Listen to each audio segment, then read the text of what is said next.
we are so excited to talk to you about this movie because it just blew us away. Just Thank you. emotionally, it just even the moments where it just didn't say as much, the actors didn't say as much. It just came through and hit us on the heart, especially those of us that are fathers, so to Thank daughters. you. So it's just got to be one of those things. You got to be very excited for to unveil this to the world. You must be so proud. No, yeah, I am. I'm so grateful for the attention the film is getting.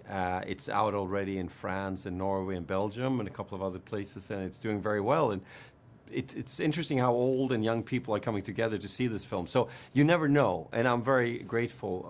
I'm glad that you talk about the silences because I think that's a real compliment to the performers, to the actors. That ultimately we want to get rid of dialogue.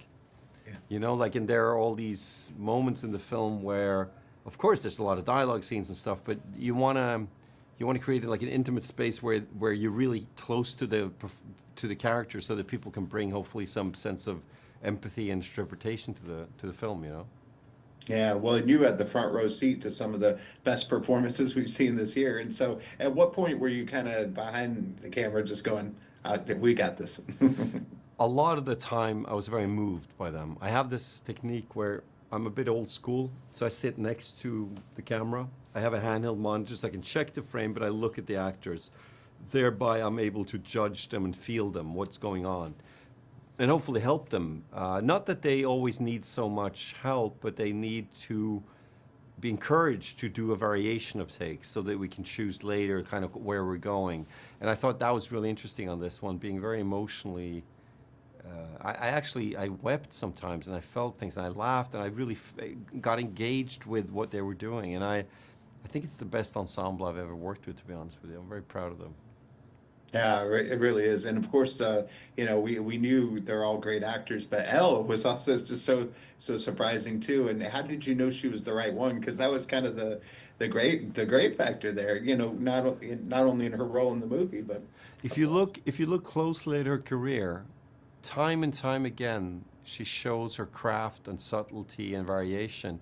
But we also seen her grow up in movies. It's very interesting. And now she's reached this point when she's grown, and a bit like her character Rachel, she's really taking charge of what she wants and doesn't want to do. And I really admire her. She came to my attention through watching movies, but also because a good friend of mine, Mike Mills, the great American director, recommended her. We spoke about which actors were great to work with, and he'd done a film called 20th Century Women with Elle, and he said, "I think you two will get along, and she will understand the vibe of what you're trying to do." And he was so right. I'm so grateful. Yeah. And so a lot of directors are looking up to you going, see, I want to do what you do, but you've got a very great way about doing it. What kind of advice would you give somebody that wants to follow in your footsteps?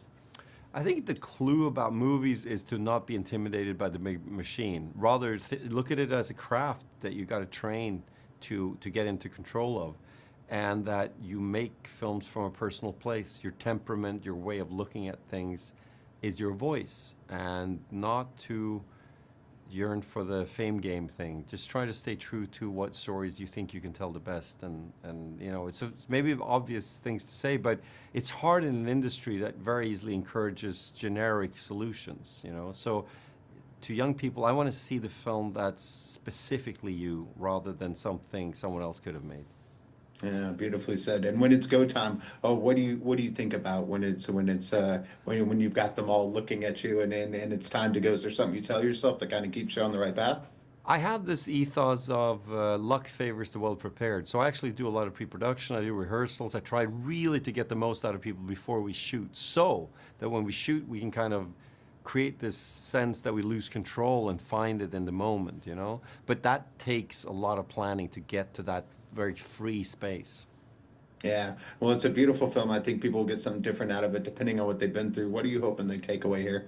Exactly what you said, that it's a space for interpretation. I've had conversations with certain men of a certain age that talk about regret because of the father. I've spoken to a lot of younger people who talk about grappling with the disappointment of a parent. I've spoken to different peoples about different things. So that's what I'm hoping, that it's entertaining, engaging, but also that it has different angles to approach it with. Yeah, beautifully said and beautifully done. So thank you so much for making this film and for being with us today, and look forward to talking to you again soon. It was lovely talking to you. Thank you so much. Thank you. Appreciate you.